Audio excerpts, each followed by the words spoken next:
And only some of those weirdos became president of the United States. I mean, Nixon was a carnival barker. Lincoln did wrestle in carnivals as well. Didn't Teddy Roosevelt Trump's the doctor. Teddy Roosevelt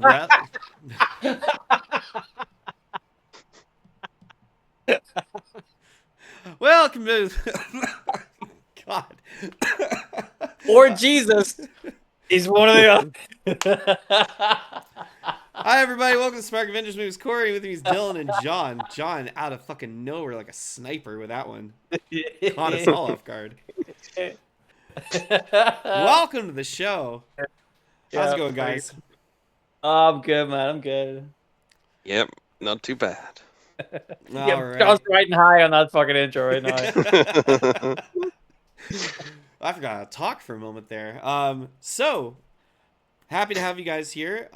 So today for the show, just kind of get right into it. A couple of months ago, we did a tier list where we went over members of the X-Men, kind of with the more prominent members of the group, and on a scale of like S to D, we kind of put them where we thought they belonged, and had a good time doing it. It's been a hot minute since we did it, so I thought we could do some similar treatment to the X-Men villains, because X-Men villains are very wide and varied. You've got your mutant-hating humans, your mutant-hating robots, your mutant-hating mutants, your human-hating mutants. They're run the gamut. Even got some aliens there. Yeah, a lot of just like... There's a lot of hate in the X-Men world, isn't there? Mm-hmm. There you go. Well, so we'll go ahead and jump over into our tier system and kind of get to work. So again, what we'll do is, I'll present a character and then we'll decide where they go. We might be in agreement. We might not be in agreement. Might have to negotiate a little bit, but we'll figure it out as we get along. We have to spin a wheel? No wheel this time. We're straight up going to negotiate. Sure. I can get a wheel. And yeah, you can just spin your own wheel. Yeah. You should get a wheel in your house and just like pull it out and then just spin it. Dylan, that can be done. You have a wheel? I don't have one now, but I can get one. They are not that hard to come by. It could be a little mini one. I could just hold it and spin it. John, if I asked you to get a spinny wheel like that, how quickly would you be able to get one? With Amazon? With Amazon, I get it in 2 days. Yeah, I guess. Amazon ruined everything. They really did. It used to be a lot harder to get weird stuff. Yeah. Back in the day, it was impossible to get a spinny wheel, you know? All right, well, I'm going to go ahead and jump over to our tier ranker. By the way, this is a live tier system, so the URL you're going to be able to see if you're watching this on YouTube. I'll also read it out. You can find the Smart Avengers X-Men Supervillains tier list to make your own. Aw, how cute. Yeah. All right, so yep, we are on tiermaker.com. There's a search function, so I believe if you search X-Men villains or Smart Avengers, you should be able to find this.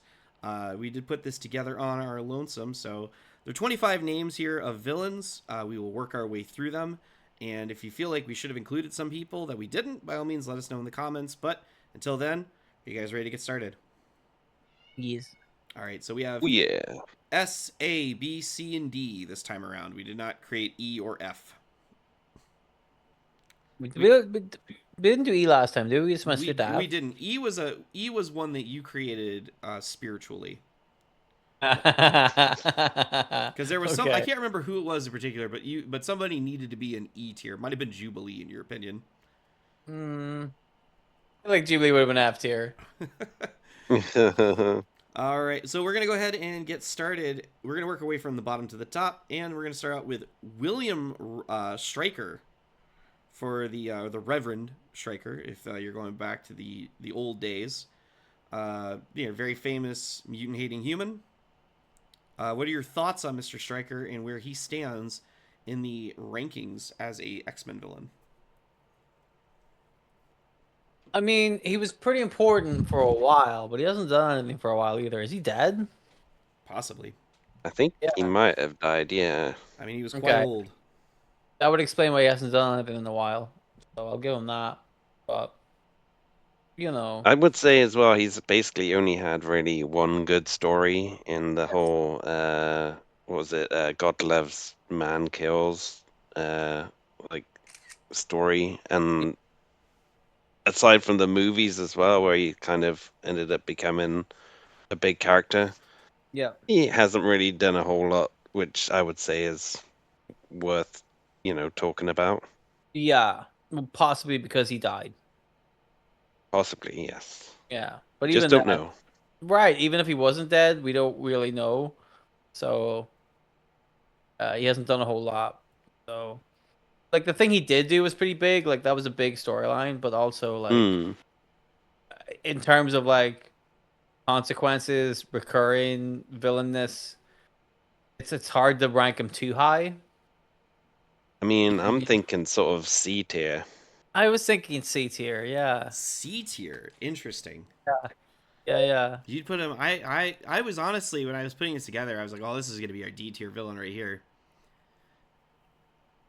I mean, I could see a detour. Yeah, I could see that. You I know. think I mean, just because he had the one good story at least, and he has been a major player in the movies, that for me puts him just slightly above he D. has notoriety, in other words. Yeah, I Yeah. would say so. Yeah. Okay, yeah, I have no problem putting him there with that argument in place. So, Okay. Mr. Stryker, the good Reverend himself, will be our first addition to the C list. Up next, we have Congratulations. from the future, the leader of the upstarts, Trevor Fitzroy. Thoughts on Trevor Fitzroy? Who did he kill?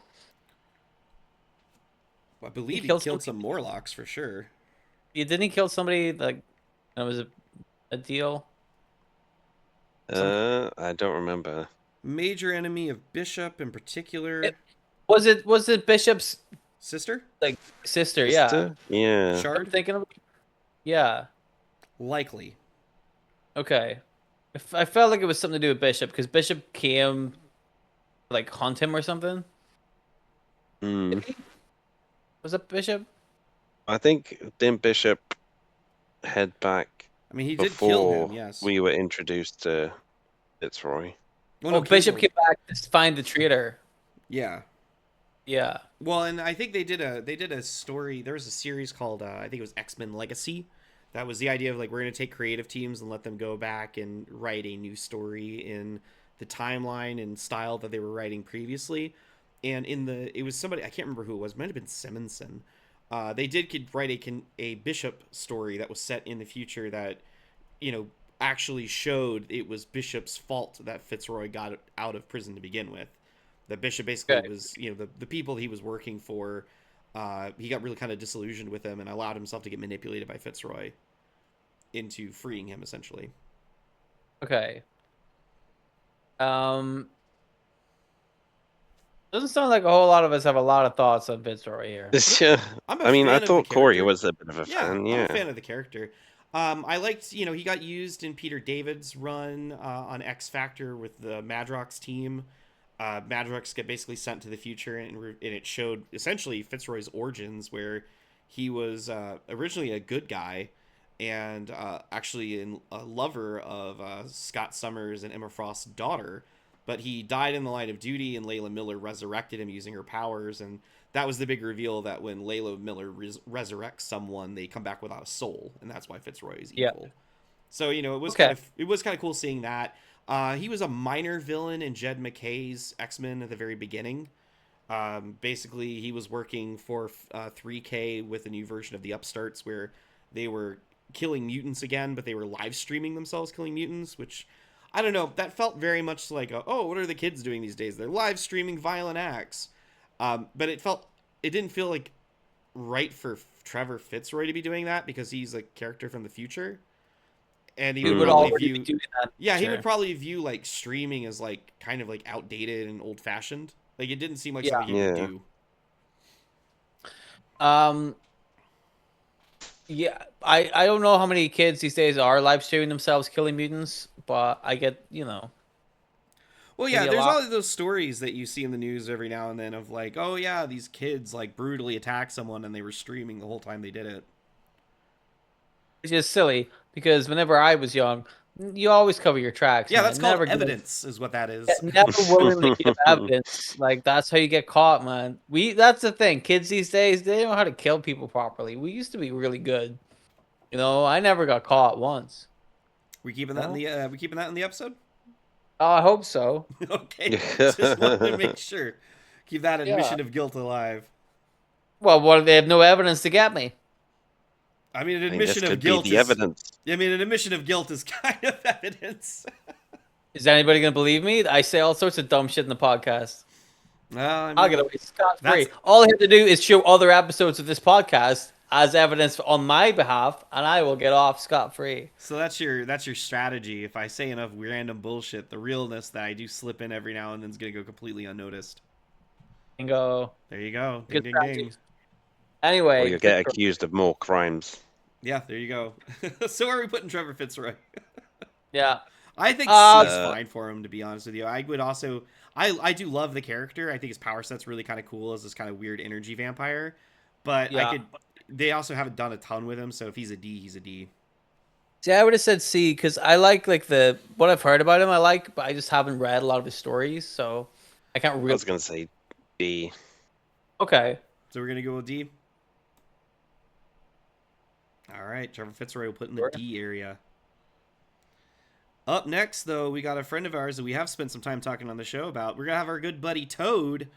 Toad, who Yeah. I think is technically dead right now. I think the last time he was in the comics, Sabretooth killed him. And I don't know if they resurrected him on Krakoa before it went away, so we might be in a Toadless world at the moment. Oh, he'll come back. You'd hope so. How could you forget about Toad? They all come back. Oh, they did. That was actually a big point of Krakoa. But anyway, yes, we have our good friend Mortimer Tonaby in his little jester outfit and his Not a great prehensile name. tongue. Like, Toad's a much better name. It's rare where Toad would be a better name than your actual name, but this is the case. He is sort of the shocker of mutants, though. I mean, he's more often than not sort of portrayed to be like a lackey or, I mean, literally a toady. But, like, you know, I remember there was that brief period of time in the 90s where he was the leader of the Brotherhood of Evil Mutants, you know? And look what happened then. Not a lot. Not a lot good. Nope. Nobody remembers. I mean, as an X-Men character, I would say that he is very... I mean, he has been in the movies. He has been in the animated series. He was a big part of X-Men Evolution, that series from the 2000s. Late 90s, 2000s. So, I mean, he is a character with some History. presence. Yeah, Yeah. like notoriety. People know him. He was big in the films. He was big in the cartoon. He's been a pretty big presence for a long time in the comics. Even if he's not doing anything major, like when he turns up, you know who it is. You know, even when he's not wearing his weird fucking medieval outfit, which I never understood what the fuck that was about. You know? Like Toad just like Magneto turns up looking like Magneto, and then beside him is Toad, who looks like he came from like 400 years ago. You're like, what? Why? More than that? What? How long ago was that? Medieval time? I mean, Would yeah, it you're get probably more than going back 400 like years ago? 500-600 years, maybe. I don't know. Yeah, quite a while ago. It's an odd design choice, you know. Yeah, he's definitely a unique look to him for sure. I mean, Sure. modern day Toad is essentially like in a poncho. You know, it's a much more stripped down version of this look. I mean, Poncho's not a great look either.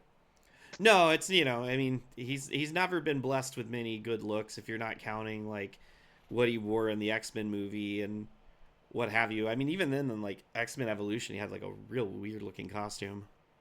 Either way, he's appropriating some sort of culture. Even if his culture he's a part of, it still feels like appropriating it. You know what I mean? It's like, you know, this is odd, you know. I mean, just off the top of my head, I would say B. B. Because he's like, yeah, he's never like super big. He's like, you've always said he's always like a lackey, but he's always there. You know what I mean? He's recognizable. You know, this is a really weird notoriety thing for him to have. But when they first started making the Marvel Legends line of action figures, he was in the first wave. So, like, Mattel was like, well, clearly we need to have a Toad figure along with Iron Man and Captain America. Yeah, Of he's course. just popular. You know? And for the longest time, that was, like, the best action figure of him. And then, like, like 2-3 years ago, they did a re-release where they basically went back to that first line and redid them, and he got an even like cooler looking figure out of it somehow. Somebody, People love somebody, Toad. somebody at Mattel or Hasbro, whoever the fuck makes those toys, like they have a thing for Toad. Right. It's popular. You know what I mean? So Dylan's saying B. John, do you agree with that assessment? I mean, I'm kind of torn between B and C. Because I think he does have presence. He's one of the more recognizable evil mutants, but in terms of like threat and in terms of like the damage he's done to the X-Men over the years, I'm, it's not exactly, a stellar career he's had Hmm. as a villain. I mean, he Okay. did kill the Scarlet Witch, which was, as we have discussed, the most powerful and prominent, popular, and greatest comic book character of all time. So if that's the case, he should be like above S Oh, S tier. tier, absolutely, yeah. Even He it should was be part. above It was part of Magneto. a coup, and he was there to take the fucking fall because, yeah, whatever that He storyline should be proved. more powerful than Magneto. I do want Well, to say, we will have to at some point define what's going to separate not an S tier from an A tier, but an A tier from a B tier at this point. Because like I feel like that's going to be some weird splitting hairs because like how is someone greater but not the best? I think that's going to be where we're going to have some Hmm. struggles I is will figure it out. between A and B. Oh, A and B, I think. I think. Well, I yeah, think we'll our figure S it. tiers are going to be apparent. It's going to be A and B where we're going to be struggling a bit. Okay. Okay. I mean, Well, if you're okay. Let's say for now, let's put him in B tier then. okay With the potential to of be dropped moving. down. 'Cause we could. These are Yeah, fluid. We can move them around Yeah, if you we'll want. we'll get yeah, to a yeah, yeah. halfway mark and we'll re-examine where we are. All right, up next we have his frequent running mate, the Blob. Any thoughts on the Blob? I mean, we did a whole. He got a fourth of an episode dedicated to his backstory and everything. Do you rank him at the same level as Toad? I mean, he's just as iconic, just as he's been in the movies. He was in that X-Men Wolverine origin movie. He was in the animated series. Hmm. Feelings on the You know, Blob. I kind of think so because I feel like he is a very iconic character. I think if you talk about X-Men villains, the Blob is one of those ones that would come to your mind pretty quickly. Hmm. Like, for example, this list, we know everybody on this list because we read comics and we're an X-Men podcast. But if you went to somebody that was like vaguely familiar with the X-Men and you were like, name 10 X-Men villains, they're not going to say Trevor Fitzroy, they're going to say the Blob. So I think in terms of the Blob, I would view him kind of similar to Toad in that in terms of like threat level or damage or whatever, he's never like a high priority. But he is always kind of a nuisance and he is always kind of there and is some sort of threat. And is he still alive? I don't know. I have no idea who's still Who, alive Blob? anymore. Yeah, Blob's fine. Yeah. Blob spent Krakoa as a bartender, so he was not really in any danger for the most part. Okay. He is currently imprisoned at Gray Malkin, in, not infirmary, penitentiary or whatever the fuck it's called. For The being a the bartender? Yeah, he got arrested. A Well, bad bartender. because he's a mutant. Oh. So yeah, he's been imprisoned and he was converted into one of their like hounds that go and like attack other mutants. In theory, because none of the books have really done anything with that plot line, by the way. Okay. Does Yeah, he still have his sweet handlebar mustache? I don't think so. I'm not sure. Like I said, it's Mm. been a while since he turned up. I think the last time was at the Hellfire Vigil. But yeah, Okay. I mean, he's alive. He's imprisoned and being used to hunt down mutants. What a great life. Yeah. I There was that alternate reality that for a period of time where he was a hero and dating Psylocke though. Yeah, but there was also the other universe where he ate the wasp or whatever. Yeah. There's a joke in there somewhere, but I'm not gonna look for it. No, I want you to explain the joke in graphic detail, please, Corey. I'm talking about eating pussy there, Dylan. Wasp? Yep. Moving Does on. this sting? Does this sting when you do it? Is it supposed to sting? It's weird. The Interesting. lips get all puffed up when you're doing it. Oh, well, that's Oh, part of it. yeah. Anyway, good lord. Yeah, that might not be getting the cut. That might not be getting the cut. Anyway. Where are we putting Blob on B tier? I'd say I would say Blob is similar to Toad, and I feel like whatever tier we put one They of have them to in, go the together. other. I feel like that. Okay. There's a What do you think? reason Pyro and Avalanche aren't on this list either, because they would be in that same bucket. I think Hmm. they'd probably be in like C tier, wouldn't they?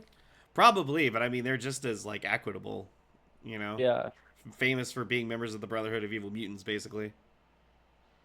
yeah. All right, up next though, we have the clone of Cable, Strife. Where do you see Strife? Big X-Force villain back in the 90s. Huge mystery I as to his identity for the longest time. yes, and it turns out it was Cable. Turns out it was basically Cable. It was Cable. I really like Strife.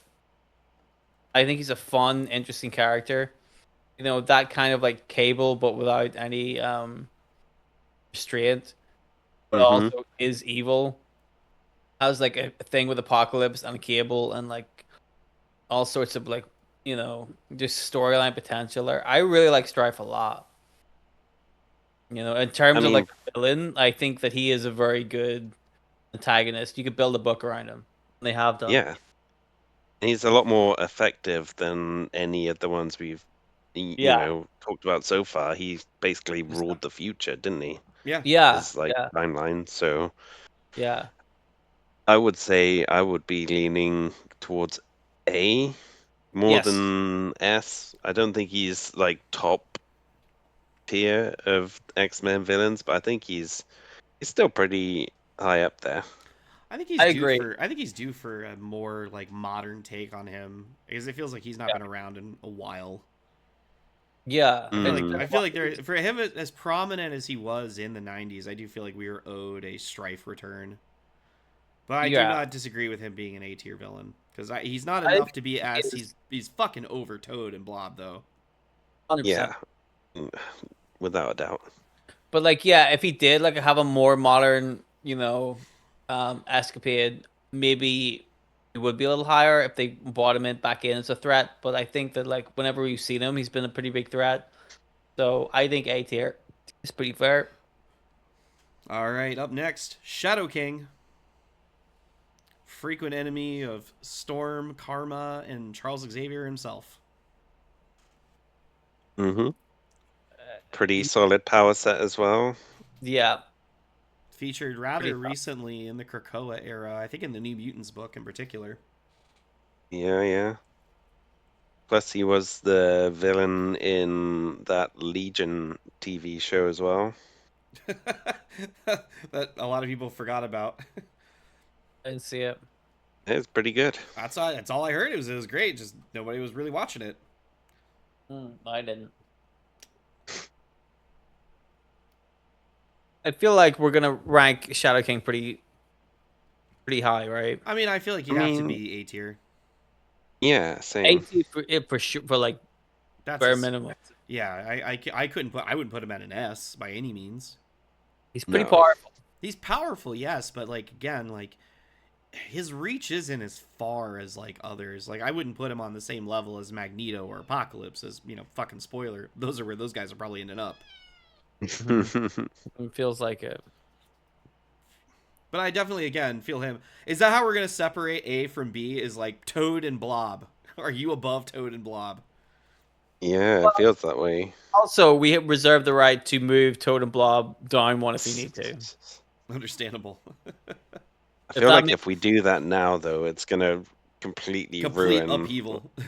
Yeah, well, I don't know we because have I to think start again.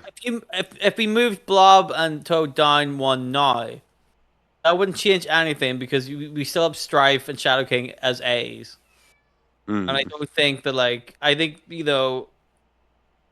the reach of a C tier is pretty wide where you're like okay.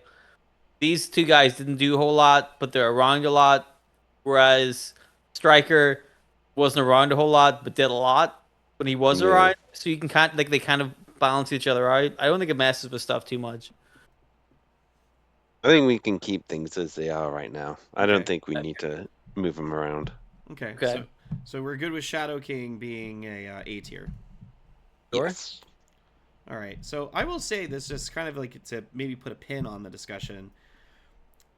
C feels like this is a character that is a little on the minor side, but has been portrayed in other media, and D is going to be a character that a minor side and doesn't have that same like social caveat.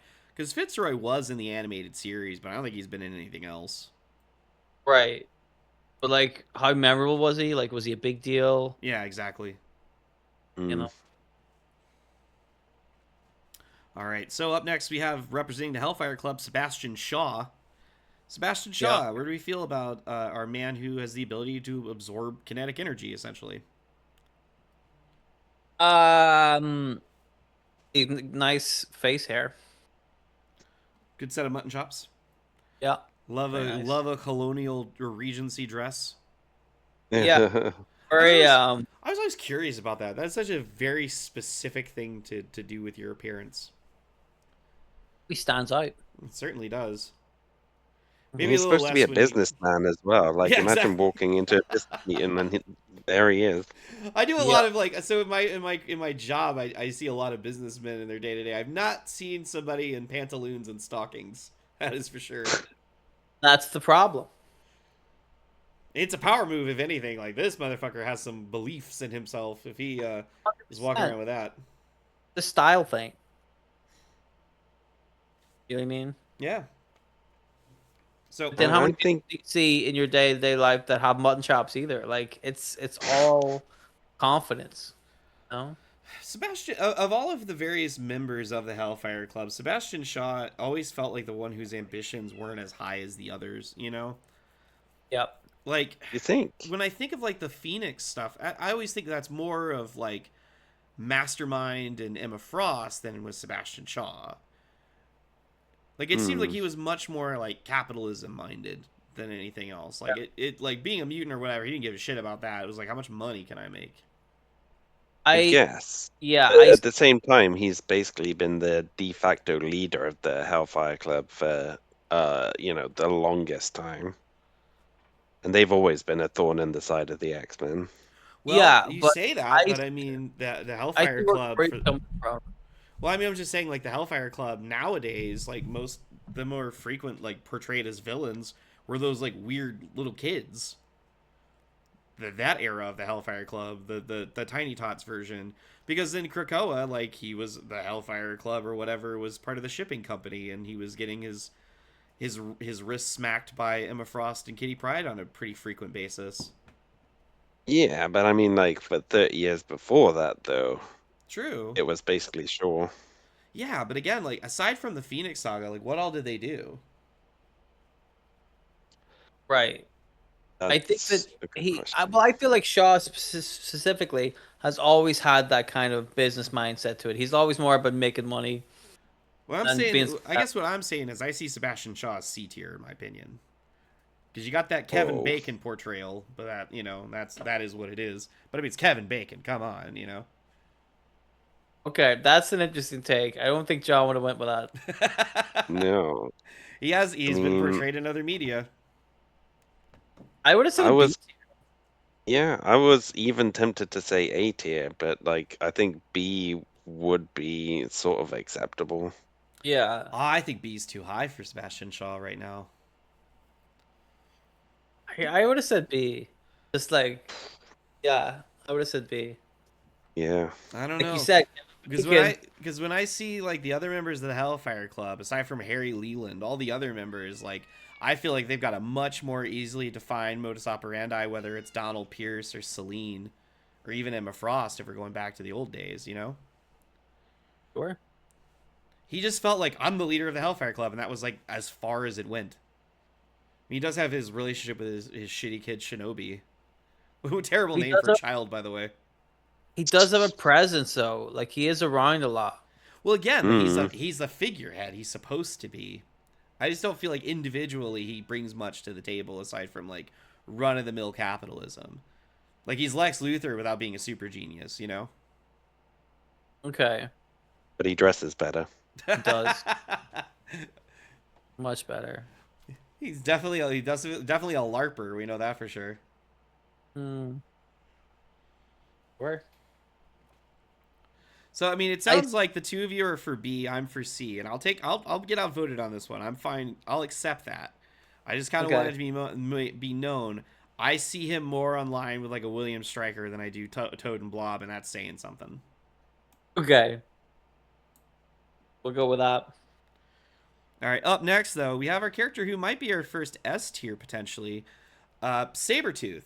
Now, obviously, Sabretooth, much more of a Wolverine villain per se, but definitely has had his encounters with the X-Men multiple times, been a member of the X-Men and of X-Factor before in the past as well. But I will say the one thing that will hold Sabretooth back is not ambitious enough. You know, as a villain, he doesn't have the same kind of large scale motivations as a Sinister, an Apocalypse, or a Magneto. Much more personal. I want to make this one particular guy's life hell and kill a bunch of people in the process. Yeah, well, that's good to have like a goal. I think he's more iconic than a Strife and a Shadow King, but I don't know if Yep. I would put him S tier. I Mm. just off the top of my head would have said A tier. Yeah. Like I like Sabretooth a lot. I think he's Yeah. a great character. But again, it's quite like circumstantial. You can't put him into every book and it'll be good, you know. Yeah. Well, obviously he's like a really great villain for Wolverine as well. But in terms of like his power set and what he brings to the table as like a threat to like the X-Men in general, I mean, he doesn't really have that much to offer. He's just a guy with sharp claws and the healing factor and like a sadistic streak a mile long. But, you know, I don't know. I don't think that makes him like a truly top tier villain, even as fun and, you know, uh, gnarly as he can be. Yeah. Yeah, I think he's a great villain. I don't know if he's like an amazing villain. So it does sound like we're all in agreement with A tier then. Yeah. Yeah. Good. Because that's just kind of how I'm viewing that as well. Like I said, he doesn't have the larger scale motivation as other villains tend to. Speaking of somebody with some high motivations, we have Nimrod next. Nimrod, the future perfect Sentinel, some would say. You know, we've seen him hate mutants and humans alike. What are your opinions on Nimrod, who had a very big run in recent years as kind of the face of Orcus? I haven't read any of that, so I don't know how good he is being portrayed. Oh, I John, would can't you do? What were your opinions on Nimrod's use in the Krakoa era? I mean, it was, I think, the best that the character has been used and portrayed before.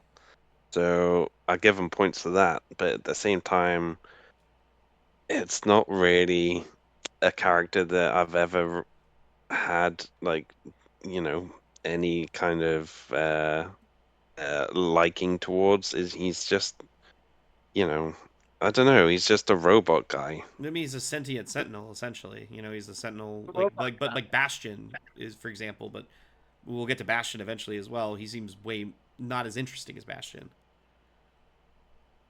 I don't know. I would say Nimrod is more interesting than Bastion to me, Oh, but interesting. Okay. yeah. Hmm. But even then, that's like false praise because I don't You find don't think Yeah, Nimrod Nimrod's that that interesting? interesting. No. Terrible name, I will say. Nimrod, by the way. I've not always thought great. that. It's a terrible name. Hey, Not this is our great. new X-Men villain, Moron. Yeah. His associates, Well, Jackass and fucking more. His fucking Lunkhead. yep, it's blood. a biblical thing. Yeah, exactly. But you know, in more modern day use, more of an insult. Right. None of us really know what the biblical meaning of it is, so we can't really comment on that. So yeah, where would you put Nimrod on this list?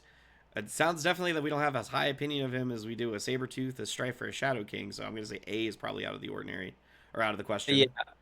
I think so. I feel like he's a Hmm. guy that's had like, quite a presence and has done some stuff, been in some storylines. I haven't read the new one, so I don't know what we're talking about. I mean, we're I would told he's say a threat, is what it feels like.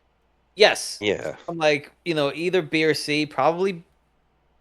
I don't know. I don't know enough about him to to properly. I would say either B or C. I mean, I'm kind of leaning towards C. Okay.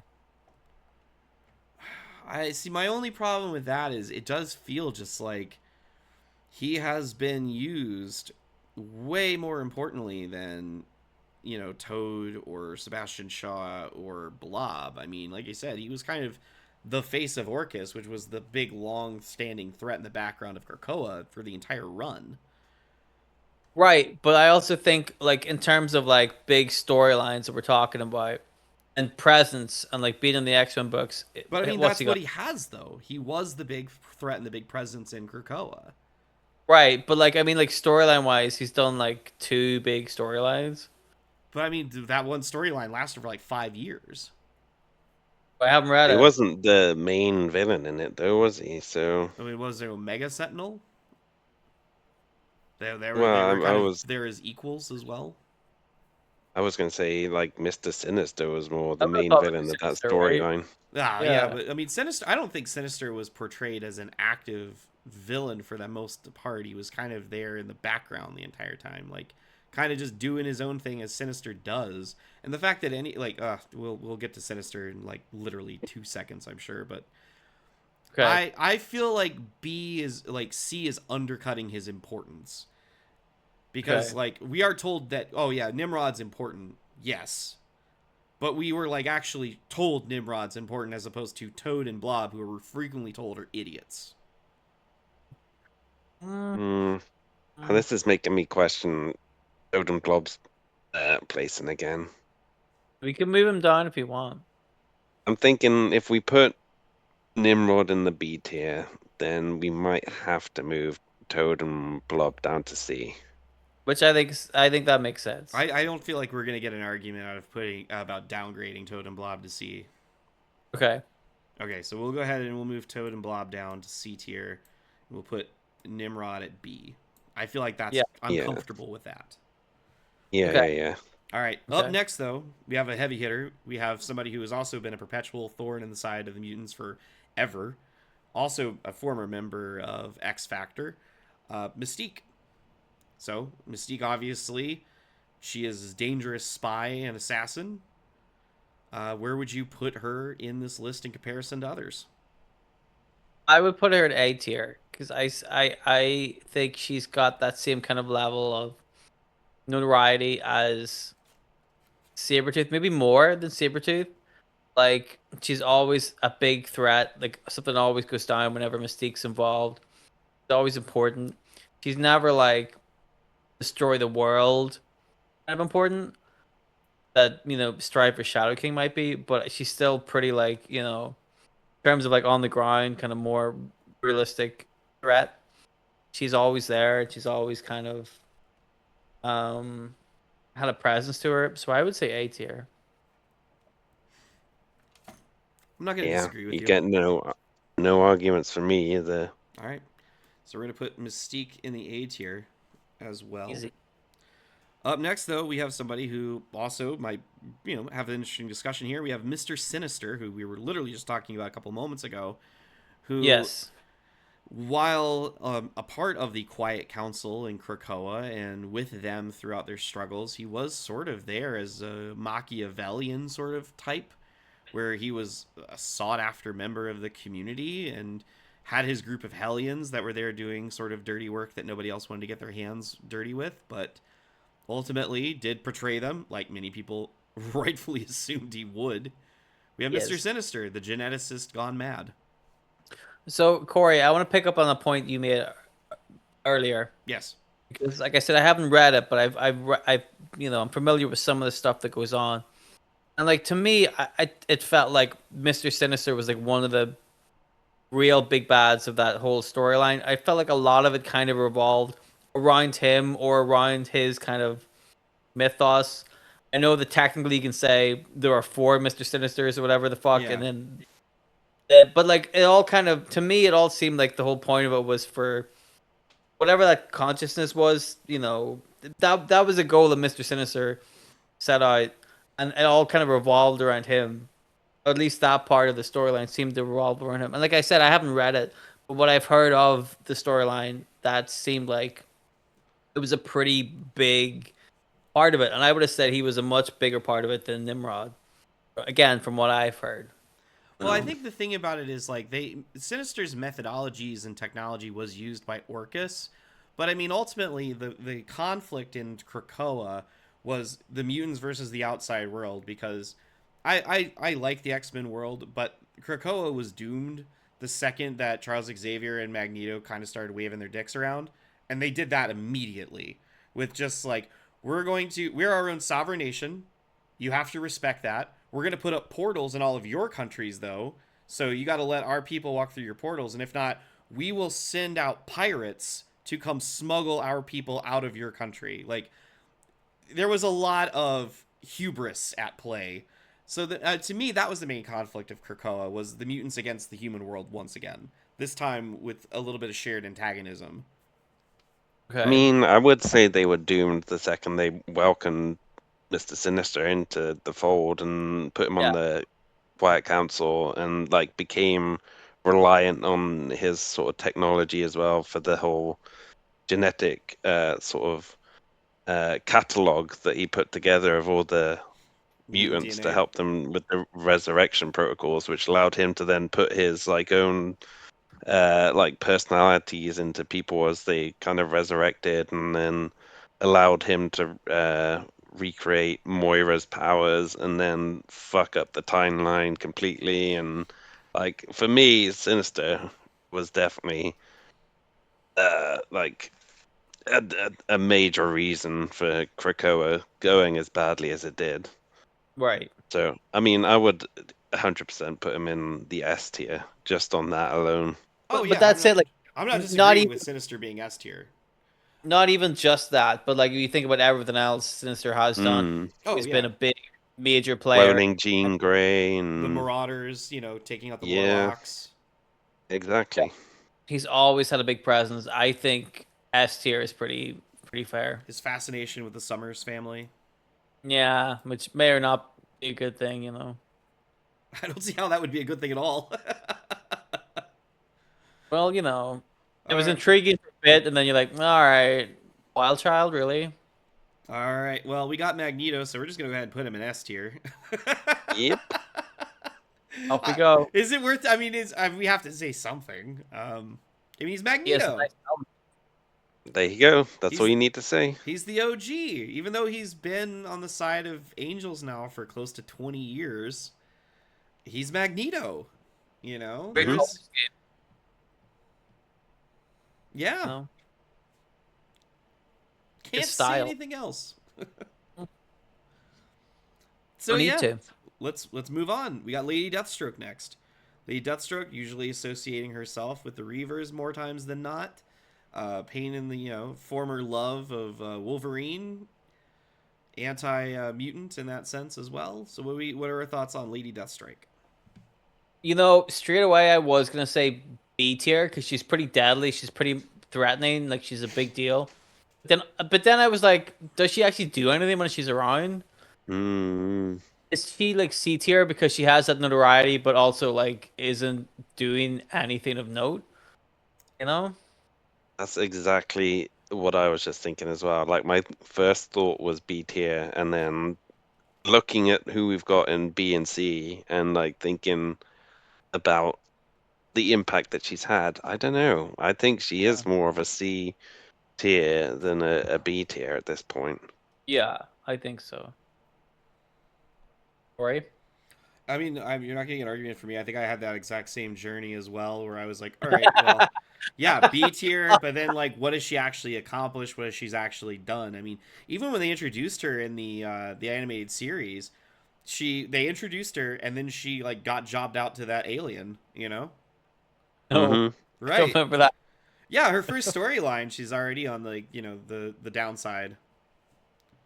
You're getting jobbed at the aliens, probably not a good sign. So we'll put her over in C tier. She'll join the rights of the likes of Striker, Toad, and Blob. I feel bad for Fitzroy. I mean, he just doesn't have as much going for him. Just there by himself. Well, don't worry, we got some names that might be joining him shortly. Not this guy. Nope, because he's the father of the mascot of our show. It's the Juggernaut. I mean, we gotta put him at the very least A tier, right? Yeah, I would say at the very least he's A tier. Yeah. Just Very because least. unique look, power set. He's very, he's unrivaled for the most part. Even again, he's on the side of Angels and has been for a while. I still am weirdly in disagreement of it. I don't like Juggernaut being in the X-Men. I've stated it before, but I mean, he's iconic, and I feel like that alone makes him A tier. He's got that personal history with Professor X as well. Yeah. I think that's why he's okay with being in the X-Men now, because Charles isn't really involved in him. They've buried the hatchet, but it's also like you hold a grudge against someone for a while just because you're like, listen, I know that wasn't your fault. You don't want to be buddies with him. Right. I'm with you, and I don't like him or Magneto being good people. Like, they're not. It's weird. Yeah. Especially the Juggernaut. You're like, this is not the way it should be. He's not a mutant. No. And they always bring it up whenever he is on the team. There's always a fight where it gets brought up, and then he gives some impassioned speech about how, they accepted me when no one else did. Or Black Tom Cassidy accepted you when no one else did too, boss. What happened? Yeah, exactly. And he's whatever. Yeah, we saw he was insane on Krakoa. Yeah, who knows? No. I don't know. I honestly, just out of love for the character, I want to put him in S tier, but I think A tier is pretty fair. I think you have to. When I think of S tier, I think of characters that are iconic and powerful and have like wide set goals. And I think Sinister and Magneto are visionaries with what they want to accomplish, whereas like some of the other characters not so much. Like Mystique or Sabretooth or Juggernaut, they're not really they don't have the most lofty goals for what they want to do with their lives. Yeah, but he's the Juggernaut, bitch. Indeed. What more do you need? Now, before I say anything else, do you recognize this person from the image? That's Bastion. Is it Cameron Hodge? No, this is Garrison Creed. Oh, okay. I thought Garrison Creed was such a prominent part of the 90s cartoon. He was always turning up in that. I kind of felt like I needed to include him here to also give some variety. So we have the human son of Victor Creed, of Sabretooth. Well, I sure hope he's best friends with Trevor Fitzroy. They're about to be neighbors. Yeah, I was going to say, he's usually associated with the Friends of Humanity, like Stryker, and yeah, he's Garrison Creed. What else can you do? Oh, I know what we can do. Stick him in D tier. The D tier, maybe. All right. He tried. God bless him, but nobody cares. I remember you said you felt sorry for Trevor Fitzroy. He's got a buddy now. That's nice. Potential other buddy coming his way. We have Fabian Cortez up next. You be careful with that slander, my friend. So Fabian Cortez is he also felt like a very big figure in the 90s. He was kind of the worm tongue of the X-Men books for a while, and that the kind of manipulator on his own. Not much of a threat, but it was more about what he could do, with playing the politics of things. Yes. More recent years, he has been portrayed as kind of a joke. He was in Way of X during the Krakoa era, and they did a kind of like a face turn with him, where he was still very anti-human, but they did humanize him a little bit with his sort of odd partnership with Nightcrawler. And of course, it ended in a kind of a bummer way for him, where I think he suffered from a traumatic brain injury, and he was the person who knew the truth of what had actually happened, and the X-Men were like, well, put Fabian on the Resurrection Protocol, but put him at the bottom of the list. Felt a little cruel, but we're looking at his role here as a villain. I mean, he was the man who kidnapped Luna and almost caused a huge kerfuffle in the Blood Tie storyline. Kerfuffle is a good way to put it. Tiny bit of a Uh, kerfuffle. yeah, I like Fabian Cortez a lot, but realistically, I don't think he's D tier. But like realistically, if you look at the other guys in C tier, I think that's fair. I think he would be at home in C tier. I think C tier is perfectly fine. Okay. I was gonna say D, but I'm happy to go C. I would say D as well, but I feel like he had more big moments specifically in the comics in the 90s than Hmm. Fitzroy and Creed did. Plus, Yeah, he that's said fair. he's still around, or at least was recently still around, whereas Garrison Cade isn't. Yeah. Well, Garrison Cade's a different character. Oh yeah, he's also dead. Yeah. Oops, Oops. cut that bit out. All right, up next, Dylan, one of your personal favorites, Exodus. Yes. Really? Well, I mean, I'm saying it. You know what I Okay, I'm about to mean? say. Like, asking John what he thinks about Magneto. Like, I don't know. I For will say that, like, logically, like, being totally, fair and objective about this. I think A tier is like the place he should be. He's incredibly powerful, and he's been in a lot of storylines, but he's never been like the big bad of like, you know, um, X-Men stories too often. I mean, personally, I would obviously love him to be an S tier because I think he is an S tier villain in my own ranking. But I think if we're gonna put my own biases aside, which you shouldn't do, then A tier I think is fair. I imagine some of you might even bump down to B tier because you're evil people. But I'm gonna say that was me second guessing you guys, and prove me wrong. But I'm gonna say A tier I think is fair for Exodus. John, what are your feelings on Exodus? I mean, I'm not a huge Exodus fan, but I think A is probably fair for him, considering how powerful he is, and like Dylan was saying, he's involved in a lot of storylines. He's not ever really the main villain or anything like that, but he's up there. So I mean, A seems like a good fit. Yeah, I think A is fair. Like I think if you look at him compared to like the Shadow King or Strife in terms of like power level, you're like that's a fair comparison, isn't it? Yeah. Yeah. Or he's like D. I mean, I was gonna say that I don't necessarily think he has the social caveat that the A tier folks have. I wouldn't say that he'd be unwelcome in B tier. You said that I would be evil for suggesting such a thing. I'm just saying that, like, yes, I don't think he's as iconic as Sabretooth or Mystique or Juggernaut. I feel like he might, like I said, be at home with a Sebastian Shaw and a Nimrod. I mean, those characters are powerful, but also don't really stand up on their own a lot. A lot of Exodus's motivation has just been his devotion to Magneto. Which John can understand completely. Yeah. Exactly. That's a worthy cause. You know what I I don't mean? know. Or he's kind of convincing me now. I'm sticking with A tier. I think that B tier, like I said, I don't think that would be an insult to the character because I feel like even then, even though he was on the Quiet Council, it didn't feel like they did too much with him on the Quiet Council. Like even then, he kind of felt like he was there. Yeah, it wasn't until Hope joined the Quiet Council that he kind of, you know, did anything really and started tagging along with her, I thinking also she was like the Messiah. it did feel like a missed opportunity with the whole Way of X storyline being like Nightcrawler, we need you to form a mutant religion. I'm like, why not have Exodus help him with that? Like, because Yeah. it was like Nightcrawler, Fabian Cortez, and Legion. Like, yeah, no wonder that book didn't do well. But they put Oh, and Exodus. Stacy X, she was part of that book as well. Which, by Okay. the way, Dylan, part of that storyline was she was basically running like the mutant brothel on Krakoa, and Right. like Fabian Cortez was getting kicked out, and basically implied that when he sleep with people, he had them put on the Magneto helmet.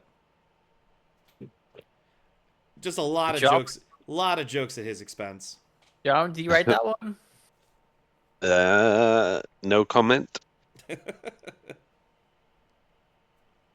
See. Okay. You want C tier? I think you guys are gonna be really uncool and put him in B tier, and I might have to quit the show. I mean, it's the risk we'll have to take. All right. Well, yeah, that's yeah. We'll put X's at B. Sometimes you gotta take the hit. Like I said, I love Trevor Fitzroy, but I'm like, you know what? D is not out of the question for him.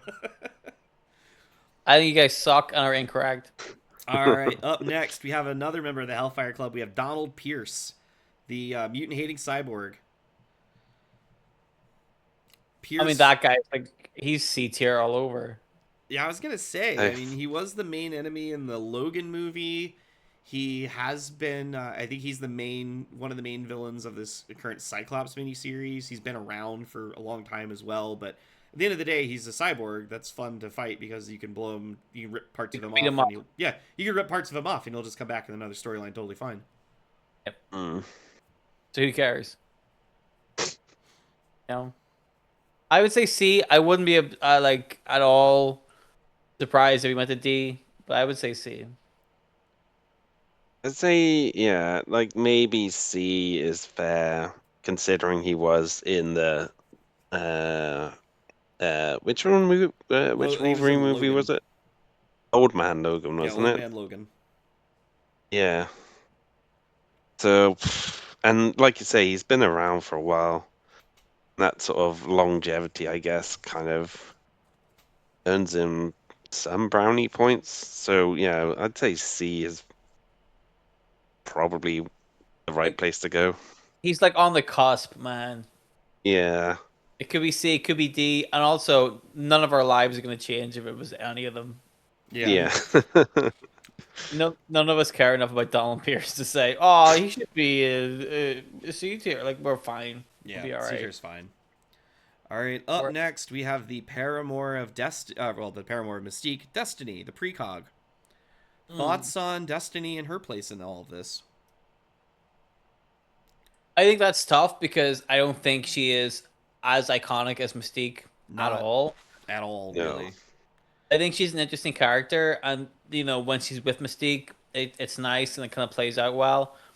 But when she's not with Mystique, I mean, I would even say there is no point in having her without Mystique. Yeah, I would She's agree with that, actually. really a character on her own. She's either with Mystique or she's not a factor. Mm. You know what I mean? So like, if that's the case, whereas Mystique goes out and kicks ass by herself, but Destiny is always tied to Mystique in some way. Yeah, So I like, feel like with Destiny, like she's only good when she's around Mystique, so they can play with their dynamic and basically they've been getting a lot of play in recent years, especially as kind of the hateful in-laws of Gambit. And then, of course, she's kind of been taking care of the very withered and fragile Mystique after the sequences of the Mystique miniseries that has left her basically decaying. okay, And yeah, she obviously had her importance upped in Krakoa as well, with Moira Yeah, she making a was. big deal of not wanting her resurrected and all that kind of jazz. So I will say this: D for Destiny. I don't see anything wrong with that. I don't think the character. really, I don't think she has any merits on her own. I mean, I could see that. I would have said like straight away. I would have said C tier, like straight up. damn, I was gonna say Um, B. I do not see it. I Oh do no, not. I wouldn't put her anywhere near B. No, no, no, no, not at all. Like not The at all. divide in this married couple's importance is massive. Mystique is absolutely Yes, the breadwinner.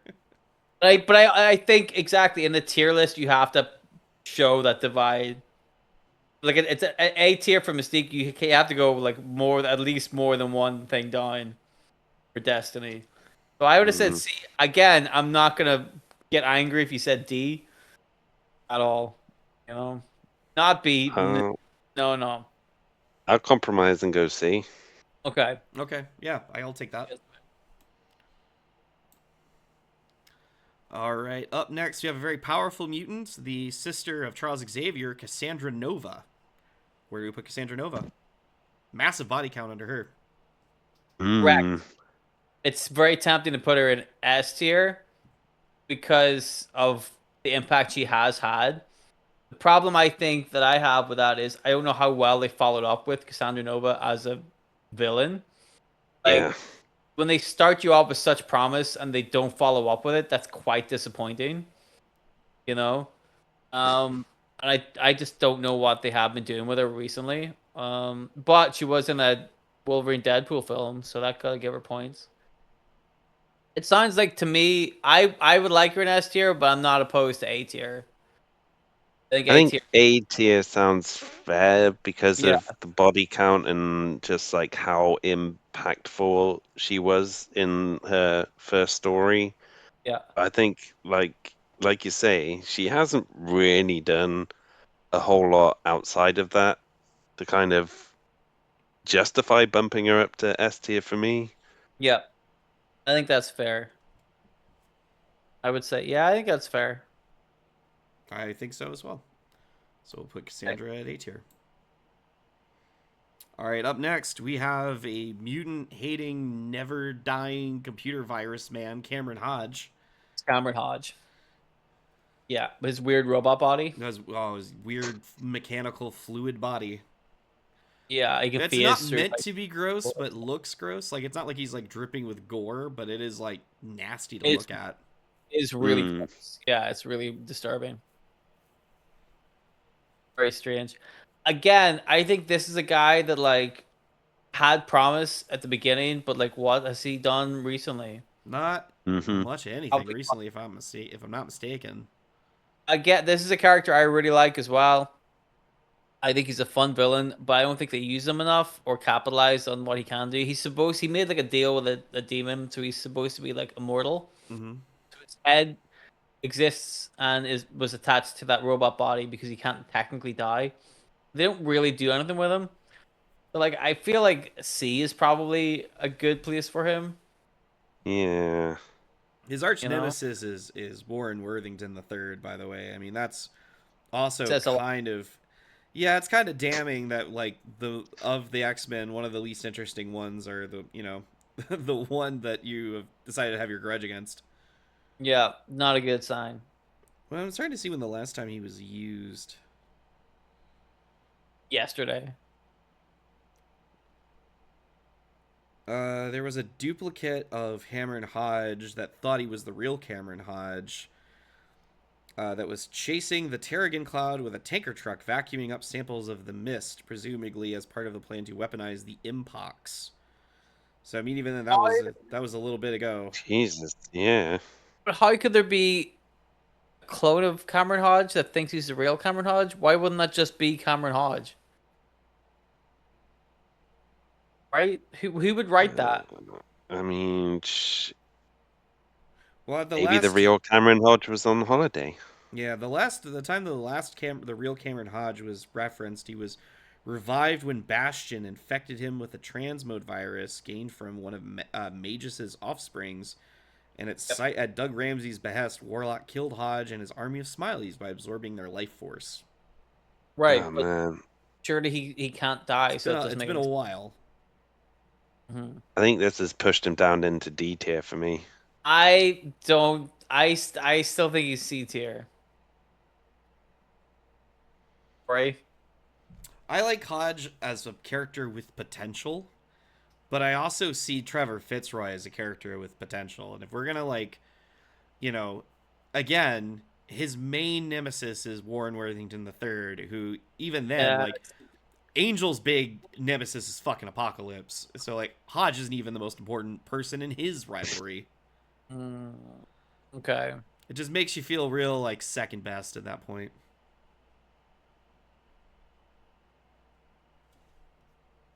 So I would say D.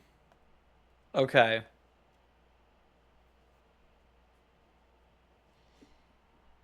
Okay. Up next, we don't have a singular villain. We have a concept of a villain for all intents and purposes. We have the Brood. The Brood, the basically the motif of the Xenomorphs, the intergalactic killing machine aliens that impregnate, infect, and consume. So, thoughts on the Brood? I don't have any thoughts on the Brood. None whatsoever. Not really. I Well, Dylan mean, doesn't like space stuff. That's we have established that in canon on the show. yeah, this is true. And to be honest, I don't like space stuff as well. I always, disliked when the X-Men went into space. Yep. And the Brood themselves, like, what have they really done? Right. Like, what's their big gimmick? Well, they've only got the one gimmick where they like infect people and then turn them into more Brood, don't they? Pretty Right. So much. who cares? Like, what can you do with that? Yeah. You know? Corey, what do you think? I mean, as a concept, when they play with it, they are scary. The last time the Brood were used during the Krakoa era, they had almost killed Corsair. And Cyclops at that point was like, fuck it, exterminate them all, let's just get rid of them. And Jean Grey got her nose bent out of shape about Scott advocating for the genocide of the Brood. And she was like, how could you say that when people do that to us all the time? And I think he's like, because it's the Brood. It's like the mutants are just people. Like the Brood, like literally, if it's not Brew, the sentient, little kid mutant Brood who has the ability to like think rationally and not be a mindless murder monster. If that's their default setting is mindless murder monster, maybe they don't need to exist. Right. So yeah, I mean, again, they're good for a good little horror story every now and then, but use sparingly. Are we saying D? I kind of want to put him a little higher than D. Maybe I would put him maybe at C because that first storyline was a very iconic one with Kitty Pryde, being basically alone in the X Mansion with them. Are Mm, Brood more interesting than Cameron Hodge? yes. I think it's a one note story, but it's a good one note story when you bust it out sparingly. Okay. Yeah. I don't know about that. So But I'd be fine with C. They're a little more iconic in my opinion than Cameron Hodge, who mainly got his powers from being a lackey with Apocalypse during the X Factor run. And again, Trevor Fitzroy never really got off the ground with the upstarts. And then Garrison Creed is Garrison Creed. whatever you guys want. Okay. Well, up next we have the old running mate of the Juggernaut, Black Tom Cassidy, brother of Banshee, uncle of Siren. He has the ability to basically communicate with vegetation and shoot energy beams out of wood. In the 90s, he had a really cool period where he was kind of a half wooden monster man. That was kind of cool. Mm-hmm. But Dylan, this is your fellow countryman. Any thoughts on Black Tom Cassidy? I like him a lot, but again, there's a guy that doesn't really get a whole lot of cool storylines. I wish he had more. Again, I think he's got a lot of potential. I think you do a lot with that guy. I don't think people do. I like when he turns up. It's always a fun time. I think he's got a situation similar to Mystique and Destiny where he's only interesting around Juggernaut Yeah. and they haven't really been together Long time. a long Yeah. time, yeah. So that kind of bumps him down a little bit for me. I would do the same and say he's in the same tier. So if Juggernaut and Mystique are in A tier, Destiny and Black Tom are in C tier, I think that's fine. Yeah, that makes sense. So what tier is that? D? D? C. C. What are Okay. you doing? What are you doing? I just want to make sure I heard you correctly. All right. Up next, we have another representative of the Sentinels in the sentient sense. We have Bastion. Thoughts on Bastion? I mean, he was big for a while. What was the one he did in the 90s? It's the crossover with the Avengers, wasn't it? What do you call it? Operation something. Yeah, yeah. He is Sebastian is whenever Nimrod went through the Siege Perilous, right?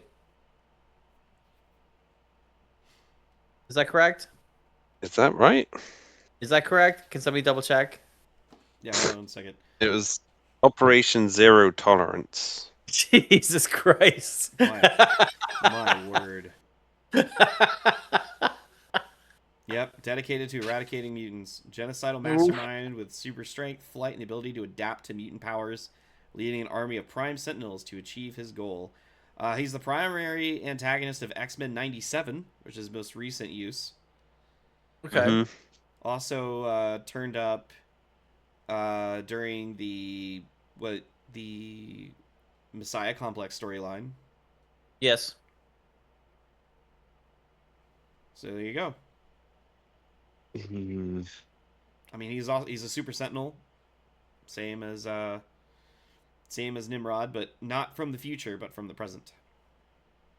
Did we find out if that thing I said was true or not? There was a crossover with the Avengers. No. Bastion was born when the giant robotic sentinel master mold who fused with Nimrod fought the X-Men. There's no other way to stop the virtually indestructible amalgam except to force it through the Siege Perilous, a pan-dimensional portal that subjects those who pass through to the judgment of the universe's higher powers. So I was kind of correct. you were pretty much there. Yeah. Okay. Siege Um, Perilous, Zero Tolerance, Human Hybrid, $0. kind of a baby Oh, of the child of Master Mold and Nimrod. I mean, I don't know why the baby of Master Mold and Nimrod has a sick goatee like Uncle Sam, but Yeah. that's guy. interesting. I feel Mm. like I don't know, man. Bastion's been involved with a lot of stuff. I don't know how interesting he is as a character. Like I've Mm. seen him and stuff. You could put him on the same level as Nimrod. In fact, like in terms of like you know effectiveness, Operation Zero Tolerance that got the Avengers involved. That seems like a big deal. He was used recently. He was in the X-Men cartoon. Like you could put him in B tier. I think I'd be more comfortable with him in C tier, to be honest. Straight off the bat, I would have said C tier, but I could see the argument for B tier. You know what I mean? I think he's certainly more important than some of the other people in C tier. He's more, I would say he's more important than because if you look at C tier, they're people with low ambition or sidekicks. So like Right. William Stryker was a dude who hated mutants. Toad and Blob and Destiny and Cortez and Black Tom Cassidy and Donald Pierce were, the lackeys and partners of other people. Lady Deathstrike is a character who we talked about had kind of potential but never really amounted to anything with it. And the Yeah. Brood are an alien race. I mean, he's kind of on par with Nimrod and Exodus in that they were the leader of a movement that did accomplish things. Yeah. I can see that. I could see B tier.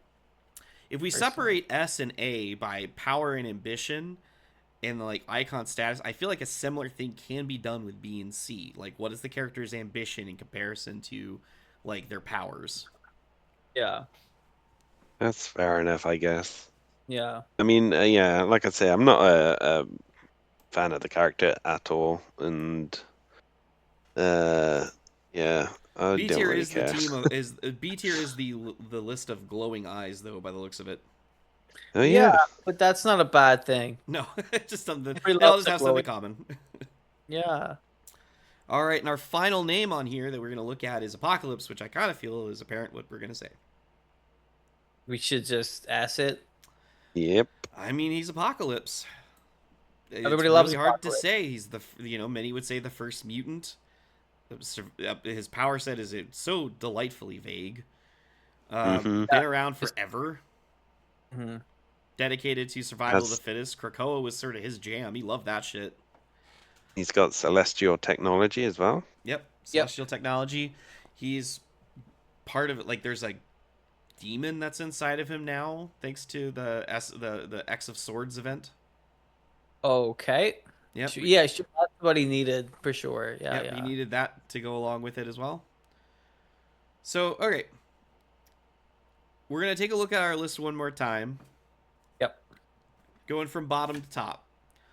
On the Yeah. D tier list, we have Trevor Fitzroy, Garrison Creed, Cameron Hodge. Very wordy names. Thing is, isn't his name Grayson Creed? Oh, that was Garrison. Grayson No, Creed. Why was I saying Garrison this whole fucking time? Well, I as mean, I said earlier, that's way more indicative why he's D tier if I can't even remember his fucking nobody name. cares. Nobody cares. He should be in F tier. Friends of Humanity. Friends of Yeah. Humanity. All right. In the C tier, we have the Reverend William Stryker, Toad, Blob, Lady Deathstrike, Fabian Cortez, Donald Pierce, Destiny, Brood, and Black Tom Cassidy. Comments on that? Honestly, I kind of want to put Donald Pierce on a thing. Mm. You know what I mean? I can see an argument for that. Yeah, I would say that as well. I mean, we were saying something like, if we do that, then I also feel like that the Reverend William Stryker needs to get downgraded too. I would Yeah. not be opposed to that either. Okay, so let's go ahead and move Stryker and Pierce down to D tier. And what that Right. says is, if you're the main villain associated with like Wolverine, maybe reevaluate where you are in life. Except if you're Sabretooth, in which case No, you're right. You're right at home. higher than some of the other cons, you know. All right, so D tier is now Trevor Fitzroy, Grayson Creed, Cameron Hodge, William Stryker, and Donald Pierce. Mm-hmm. C tier is Toad, the Blob, Lady Deathstrike, Fabian Cortez, Destiny, the Brood, and Black Tom Cassidy. I think that's pretty fair. Okay. Yep. B tier, we have Sebastian Shaw, Nimrod, Exodus, and Bastion. Mm-hmm. Yeah, I think that's fair. A tier, we have Strife, the Shadow King, Sabretooth, Mystique, the Juggernaut, and Cassandra Nova. Again, I think that's still pretty fair. I personally would put Cassandra Nova into S, but I think that he's fair in A. It's oddly enough because she's been around for almost 20 years now. I almost feel like Cassandra Nova could use another big Yes. push as a villain and to make her place as an S tier a little more cemented. But I agree. I think A tier is good. She's a good cusp person though. Yep. And then of course S tier we have Mr. Sinister, Magneto, and Apocalypse. Fair. No Okay. arguments there. Yep. Welcome back, everybody. That was our tier list of X-Men villains. I'll be honest with you, I can't really complain about how that went. I think it pretty much went as it should have for the most part. Yeah. Like you Yeah, said, I'm pretty happy with how it turned out. I mean, the 3 in the S tier were pretty much no-brainers. I can't think of any other X-Men villains that would classify as an S tier at that point, really. Texas.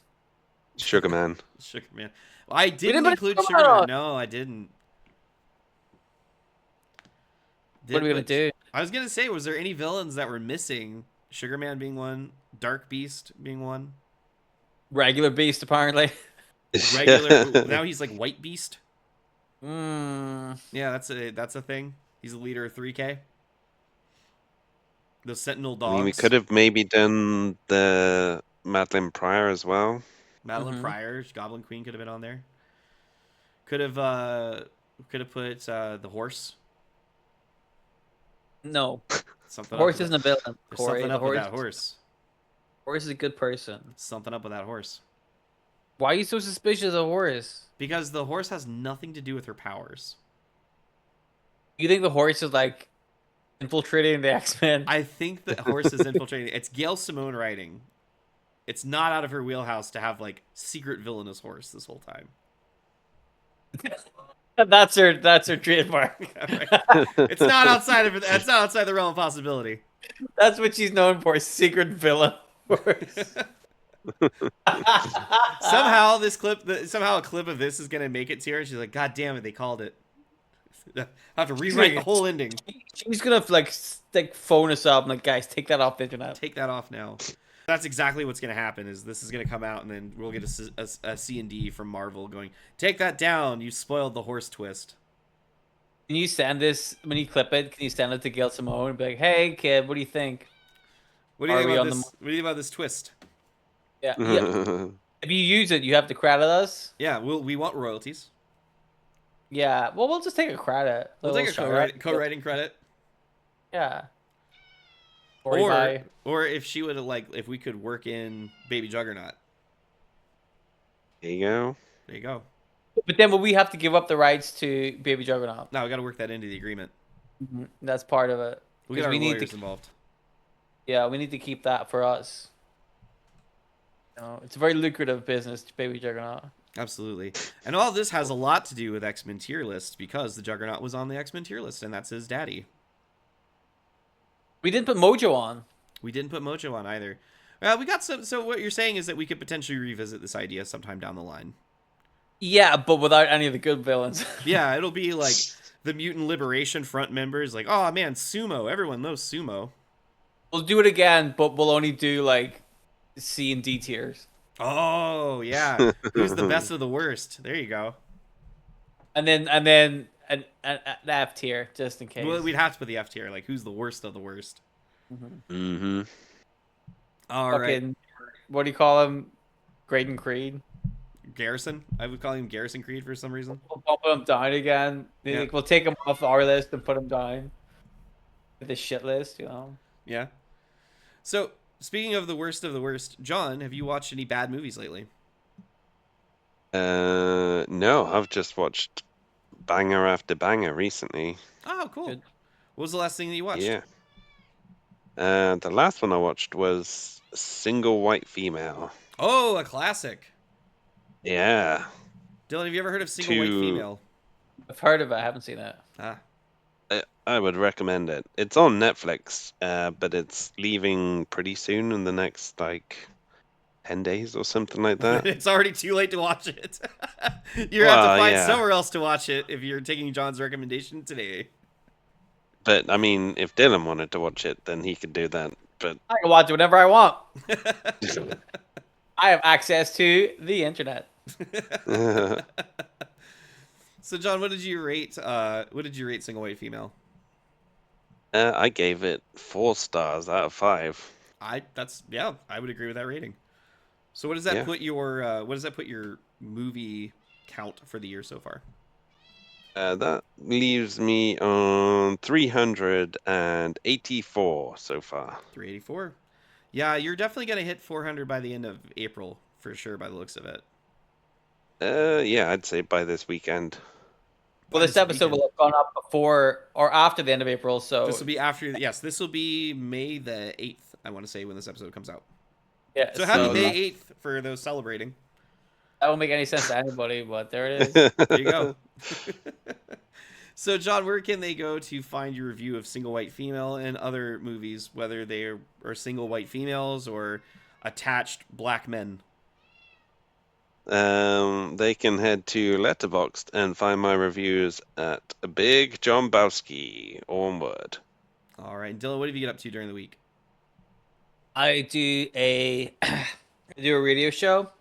Happens every Monday night on bounce.digitalradio.co.uk. 9 o'clock to 11 o'clock UK time. You can listen to it on your web browser, on the internet, wherever you are, as long as you have access to the internet. We play a lot of cool rock music and stuff like that. I sometimes stream on Twitch where I draw pictures and then I animate those pictures and put them up on YouTube. Team Crows and I hyphen in there, and Team Crow Studios I think is our TikTok. So if you guys wanted to go and watch our videos a billion times, that would be really nice.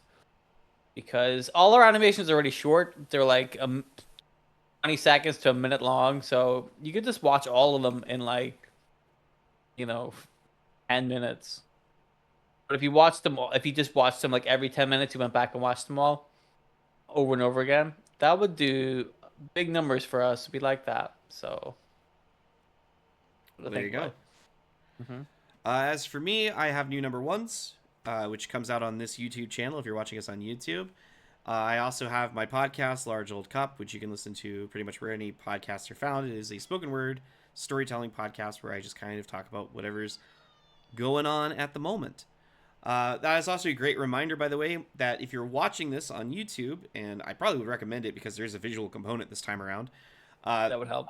we also have audio components of our show as well. You can listen to us anywhere that there are podcasts. So iHeartRadio, Spotify, Apple, iMusic, whatever it's called. All that other stuff. I think Amazon as well. We're pretty much anywhere that you can put a podcast. I made sure that we're there. So we have a presence, so to speak. And if you're listening to the audio format, like I said, go subscribe to the YouTube so you can see all the visual stuff. We have the PowerPoint shows. We have Dylan's great thumbnails that you can see at the beginning of every episode. We also have our smiling, beautiful faces, including John's, but it's hidden. Yes. You have to pay. We just haven't figured out how to make you pay, but there will be payment You'll involved. pay. You'll Oh, fuck. I'll make them pay. Yeah, we'll Pound pay. of flesh. Pound of flesh. Delicious flesh. All right. Until next time, we'll see you guys later. Goodbye. Bye. Bye bye.